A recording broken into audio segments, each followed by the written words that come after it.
let's talk about being fly. Being fly.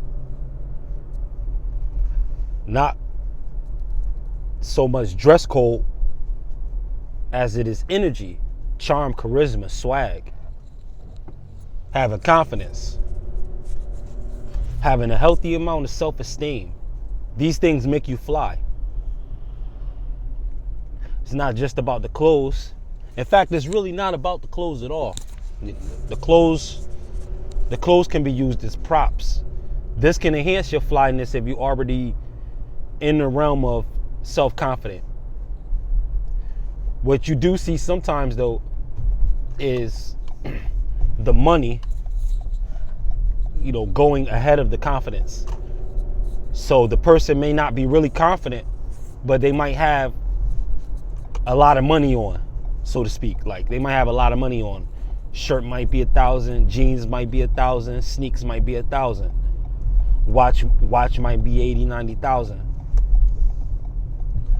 But you'll see some, if they're not wearing their sunglasses, you'll see something probably in their eyes where it's like, well, this person has signed a $3 million deal. How does they camera shy?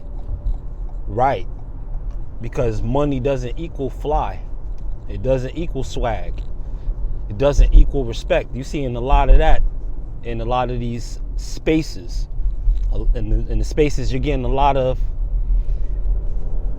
energy where a person with a lot of money is not necessarily sounding fly, or they're getting themselves in some very unfly spats, so to speak. I don't know none of these people personally, but you do hear a lot of back and forth, over multi-millionaires. The Star Wars, they still go on, whether the person is known on the big screen or on the little screen. You know what the little screen is, right? Your phone and your tablet, that's the little screen. But the superstars on the little screen is just as prevalent as the big screen, if not more. In fact, movies on the big screen is going straight to little screen. They're going smooth to the apps. Stuff is only going to be at the box office for 2 weeks. And then it's going to be HBO Max, because they doing some fly stuff. They doing some fly things.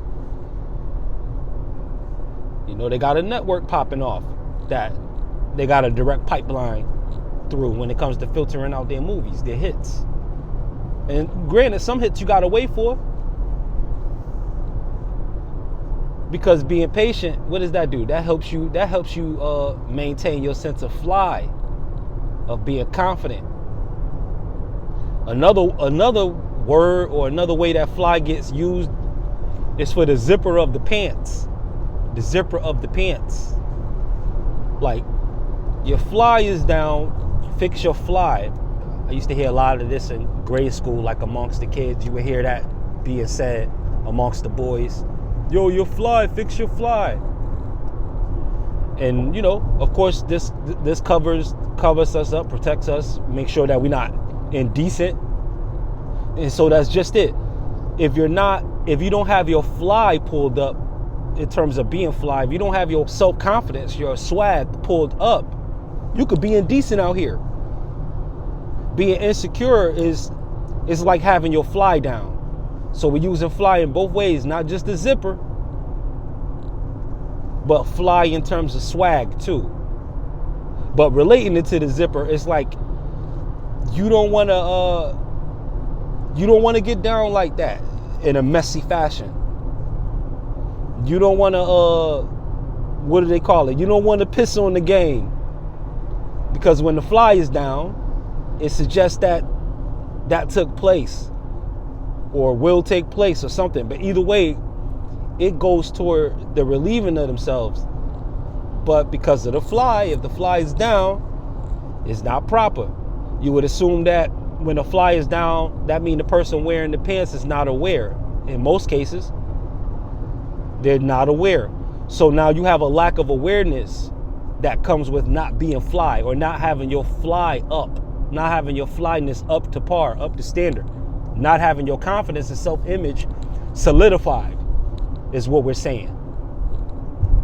And without this maintained, things could get indecent and you could be indecently exposed. Exposed. Not revealed. There's a difference between being revealed and exposed. Both things deal with the uncovering. But the exposure, that points to the vulnerability of the one being exposed. But if something is being revealed, that points to more so the vulnerability of the whole world around the person that's being revealed. A revelation is not the same thing as an expose, you understand? So you gotta be fly. You gotta be fly. Shout out to Fly God, West Side. Shout out to Fly God. I like Fly God music. I like it. His executive production choices are awesome. He definitely has an artistic visionary mind. And you could tell that he always been like that. Like, you always knew who the kids were that used to draw all the gear. Because I was one of those kids that used to draw nothing but clothing. Everything that I'm wearing right now in the 2020s is stuff that I used to draw when I was like in the 2nd, 3rd grade. Red Timbs, red shirts, you know what I mean? All of that. Like different shirts, different tie combos, different hats, different brims. I was heavy into that. And I'm probably still heavy into that. You know, if I'm in the right position, or if I put myself in the right position, I'll definitely be down to do the fashion part. You know, I know there's much more involved in it. But as a Taurus, born on April 21st, I probably owe it to the universe to jump into the fly world of fashion. I probably owe it. Just based on my natal chart, I probably owe it to the world to dabble in fashion. Not just to dabble, but to really get in there. And my name sounds like a fashion designer name. My name is Torian Lockett. That's got fashion designer written all over it. I ain't even gonna hold you. Got an international first name and a Native American last name. Yeah, Lockett is a tribe of Indians. Look up the Trail of Tears. The Lockett tribe, 85% of us was slaughtered all up and down the Mississippi. So on the native story, according to the nativity, I'm one of the exiles. This is like Old Testament prophets out of Babylonia stuff. Yeah, a lot of the believers were killed off, but there were some prophets that was held captive and being used for some of their gifts. Whereas sometimes being captive is a lot better than being dead. You know, with captivity, there's a possibility of liberation. But how likely is it for you to resurrect from the dead than it is to be released from captivity? You weigh that up. I'll leave that up to you, because not everybody looks at that the same. Some folks would rather die and throw it all away, you know, rather than to do a day in captivity. So we ain't saying, you know, that one thing is right or wrong. I'm just pointing out, giving you room for the preferences that might be made between what these decisions are. Because this is all about your level of fly. Don't compare your fly to anybody else's fly. Your level of fly, your level of gear, your level of swag. Don't compare it. You can contrast it. You can do a contrast, but you don't want to be comparative in terms of like you have to emulate that person's persona. Nah, you just take notes. Take notes. You can pick and choose and be an amalgamation of different things without necessarily being a biter. Like I said, you know, shout out to the Fly God. Shout out to the whole Griselda team though. But especially Fly God. Because of that visionary edge. You know, Quiet is Kept is really when his albums drop, that stuff gets really, really buzzing heavy.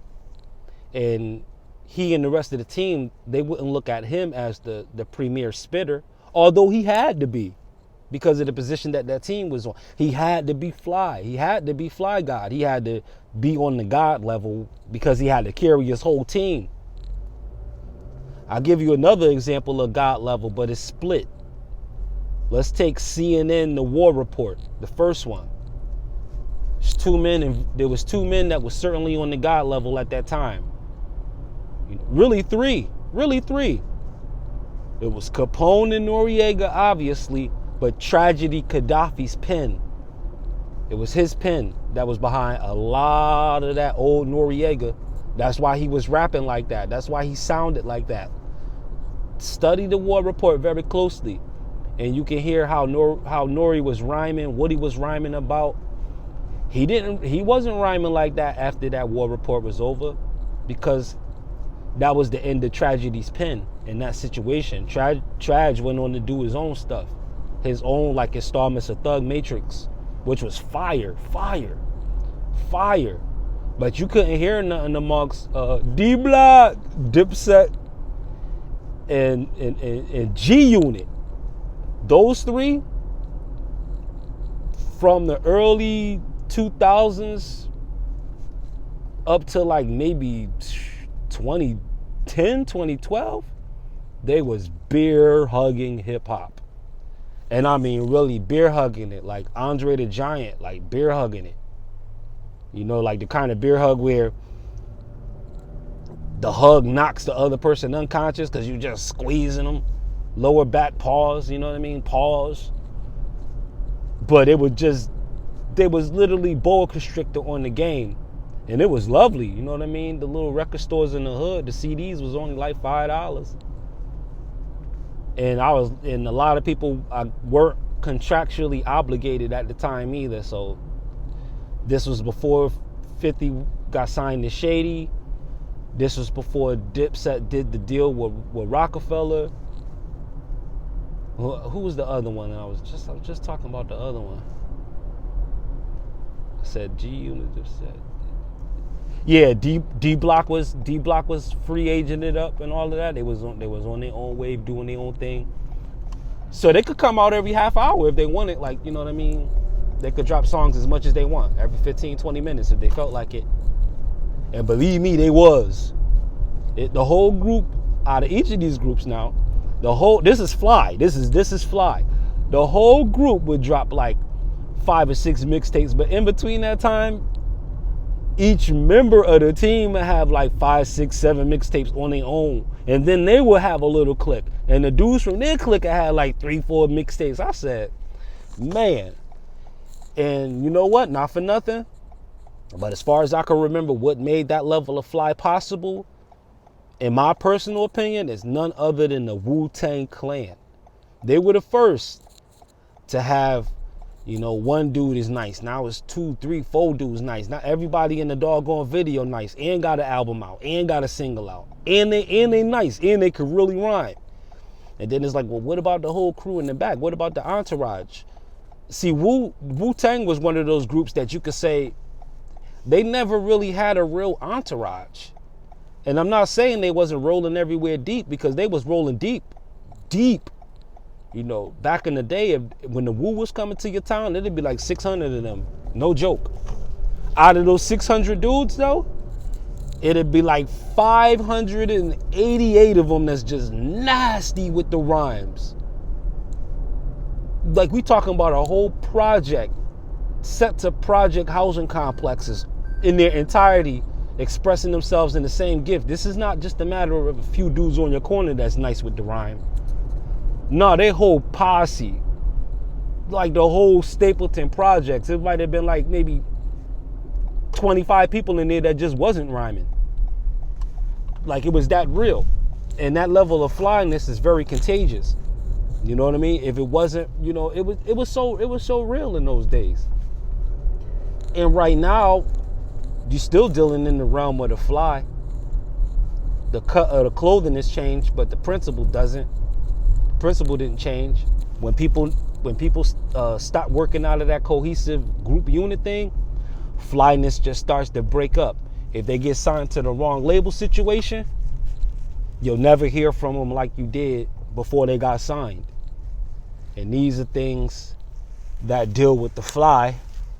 And lastly, words on the fly are things to catch, because that means it's a gem that might miss you. And the things that miss you can dismiss you. This is Super T Sigma again with Sigma Programming. I thank you for your time and attention. You already know reaching is teaching. If it takes 1 million videos to reach 1 million views, then so be it. But in the meantime, namaste. Know yourself for yourself. And in the meantime, continue to vibrate high, people. Peace.